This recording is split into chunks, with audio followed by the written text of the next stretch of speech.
Welcome to the new channel, Canadian Traveling. We're going to start actually with something a little different. And this has to do with the liberation of the Netherlands by Canadian soldiers between 1944 and 1945.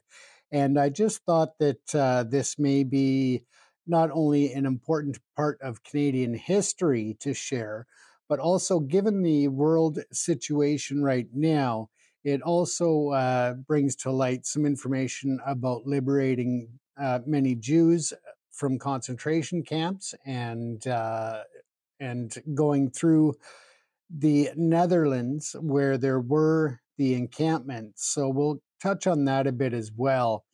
And unfortunately, I don't have a lot of exclusive footage of the Netherlands. Looking to travel there later in 2024 or 2025 in celebration of this huge anniversary of the liberation. And it's also important to note that people of the Netherlands and Canada have had a very close relationship since 1944, 1945. And you'll understand, hopefully, a bit more about Canadian military history as well as world history in relation to this. So, the information that I'm going to share with you is actually from the Canadian War Museum. And if you ever have the chance to visit, there's a lot of images and memorabilia from the liberation of the Netherlands that sits in the museum in Canada, as well as there's some in the Netherlands as well. And a big shout out to all of the people in Denmark and around the Netherlands that still to this day tend to the graves of Canadian soldiers who lost their lives in that battle during the World War II. Canadians played an important role in the liberation of the German-occupied Netherlands during the Second World War, forging, as I said, lasting bonds that are strong to this day. Canadians landed in France on D-Day on the 6th of June in 1944, fighting through the summer in the Normandy campaign. Afterwards, they advanced northeast through France, Belgium, and the Netherlands. In October and November of 1944, Canadian and Allied forces defeated the Germans, blocking the Scheldt estuary. Now, forgive me, some of these names are Dutch or from various parts of the Netherlands, so I may pronounce them wrong, and I hope that you'll forgive me for that. But continuing on, this allowed the liberation of the southern parts of Netherlands and gave the Allied ships access to the vital port of Antwerp, Belgium.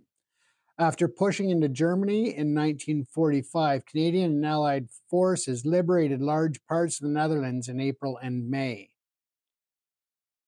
In 1944 and 1945, Canadians faced the challenge of liberating villages, towns, and farms in the heavily populated Netherlands. British and Belgian forces liberated the port of Antwerp, Belgium on the 4th of September in 1944. The Germans reinforced defenses north of the city and in the Scheldt estuary to the west of Antwerp, blocking access to the port. The 1st Canadian Army had to clear the Germans out. During brutal fighting in the Scheldt estuary, the Allies used bombers to destroy dikes and flood the heavily fortified island of Weltrin. And again, I'm probably butchering some of the names, and I apologize.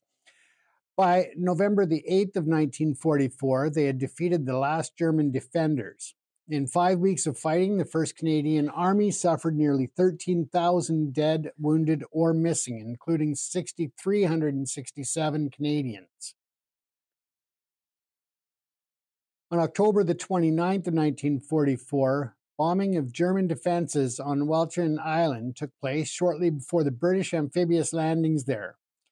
For Canadian bomb aimer Miller Brayton, that raid was part of an intense schedule of operations in which he was quoted as saying, "We have been busy since coming off leave," he wrote. "This past week, we were to Cologne twice, Dusseldorf and Bochum. We also were to Holland, but that hardly seems mentioning after the others." Britain later became an official war artist. His works are part of the museum's collection. Again, if you visit the Canadian War Museum, They're worth taking time to view. The first areas of the Netherlands were liberated in the fall and winter of 1944 as a result of the Battle of Scheldt and other Allied operations. That Christmas, after 4 years of German occupation, parts of the country celebrated their freedom.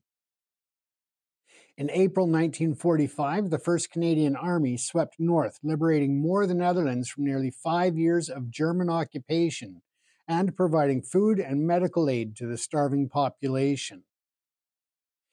In April of 1945, Canadians liberated the Westerbork transit camp in the Netherlands. From there, some 100,000 Jewish people, as well as several hundred Sinti and Roma, had been sent to German concentration and death camps across Europe as a part of the Holocaust. So that was an important win to liberate that transit camp and prevent more people from being sent to death. As the German persecution of Jewish people in the Netherlands intensified in 1942, Dutch teenagers Anne and Margot Frank, along with their family and others, went into hiding. They were captured in August of 1944 and held at Westerbork. Anne and Margaret were ultimately sent to Bergen-Belsen, where they died of typhus in early 1945. Today, their ordeal is known worldwide thanks to the publication of Anne's diary, which became a famous testimony to the Holocaust. In retaliation for a railway strike that harmed the German war effort, Germany stopped food shipments to the Western Netherlands, creating the hunger winter of 44 to 45. By spring 1945, millions of Dutch civilians faced starvation. The Allies arranged emergency food deliveries even before the fighting ended. In the museum, there's also a beautiful Dutch ceramic plaque that commemorates Operations Manna and Crowhound, during which the British and American bombers dropped food into and around the occupied Dutch cities. The Royal Canadian Air Force's 405 Squadron helped mark the drop zones for British bombers, many of which had Canadian crew members on them. James McGuinness joined the Canadian Army in 1942, and he served as a truck driver from the invasion of Normandy in June of 1944 through to the end of the war in Europe. In early May 1945, he was among those who delivered food to the starving civilians in German-occupied regions who had suffered through the hunger winter of 44 to 45. The gratitude of the Dutch population made a lasting impression on McGuinness.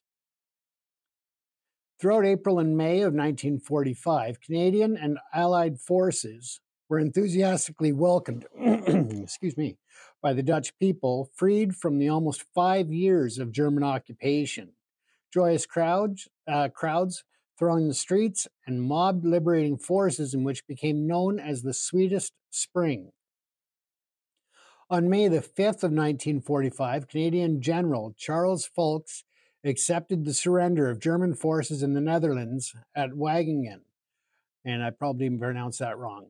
The morning, the 1st Canadian Army was ordered to cease offensive operations as the surrender was signed. The next few months were called the Canadian Summer because of the significant Canadian military presence in the Netherlands at the end of the war in Europe. It was a time marked by the joyful arrival of peace. Among the Canadians in the Netherlands was Farley Mowat, and many may recognize that name. He led a team that collected German equipment and weapons for technical evaluation and as trophies. Several of those pieces are now part of the Canadian War Museum's collection, including a tank destroyer on display in the Le Breton Gallery.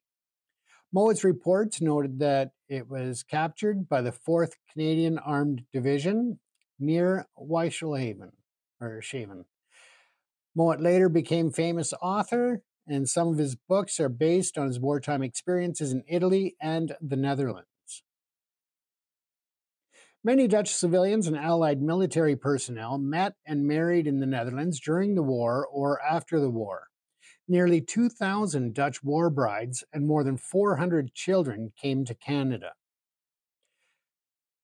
Growing up under German occupation was difficult for Nell Grefkes. Her father went into hiding, fearing capture or deportation for forced labor in Germany. Nell helped her mother support the family however she could. She mused in a 1999 interview, "The things I had to do to keep my family alive," she said. In the summer of 1945, Nell met, fell in love with, and married a Canadian soldier by the name of Cecil Ringuth. Sorry. She came to Canada with him and they had 6 children. At war's end, Canadians returned home from overseas and postings across Canada. Some had been away for years. The repatriation and demobilization of Canadians in the armed forces involved nearly 7% of the population and was perhaps the largest movement of people in Canadian history. Not every Canadian, though, made it back. More than 7,600 Canadian service personnel died in the liberation of the Netherlands. Among them was Harry Brott, killed by German artillery shell in Apeldoorn on the 15th of April in 1945. The same bombardment also destroyed Dutch civilian Nelly van den Berg's home. After the war, Vandenberg wrote to Harry's widow, Ruth Brott, to tell her about his death. The two remained in touch for decades afterwards. The liberation of the Netherlands created a friendship between Canadians and the Dutch that has continued to the present day and is felt in many ways. Hank van der Zwaan, ambassador of the Kingdom of Netherlands to Canada at one time, said, "The historic ties that bind us, such as the liberation of the Netherlands by Canadians and the post-war wave of Dutch immigration to this country, have forged a very close friendship between our two countries." And I would like to add here that that still continues here in 2024, that we have a very strong connection. The return of Canadian veterans to celebrate the anniversary of the liberation attracted nationwide attention in both countries. In the Netherlands, children and adults, as I said, still tend to Canadian war graves, and for that we're always and eternally grateful. Some of the quotes that are at the museum by people who have signed the visitor's log, and they don't display the names here, but I'll read some of the comments. "My great-grandfather was part of the liberation of the Netherlands. It shows me how much helping strangers can be an awesome power." Another one stated, "My family wouldn't be here if not for the bravery and sacrifice of Canadian forces in liberating the Netherlands in 1945. Thank you." Another one yet, "My grandparents, Oma and Opa, came to Canada because of how they helped the Netherlands in World War II." Another one stated, "My mom was a young girl in Holland during the war. The first Canadian she ever met was a soldier who gave her his chocolate bar from his ration pack." And the final one here, "My uncle lied about his age to enlist in the World War II Army. He died April 1945, 1 month before V-Day, and is buried in the Canadian Cemetery in Groesbeek, Holland." So I hope that gives you a bit of history and the importance and celebration of the relationship between Canada and the Netherlands. I've only been there once. It was just actually a stopover as I was flying to Ukraine 2 years ago to cover the war and the atrocious war crimes that were happening there. But I do intend to get back to the Netherlands to visit some of those graves and to learn more about this history. And that will be something that will hopefully be covered on this channel. We'll make sure to post the videos and information about this. And again, it's just a very important connection and a big part of Canadian history. I also thought it was important to show how essential it is for the world to come together to help when nations are in trouble and to bring peace and to stop genocides around the world. And I think that really is true today as much as it ever has been in history with the things going on in various parts of the world. So I wish you all peace, happiness, safety, and health. And please like, follow, and subscribe this channel as we bring you more. Once again, thanks for being patient as the video here is displaying Canadian locations and places, scenes, and wildlife, whatnot.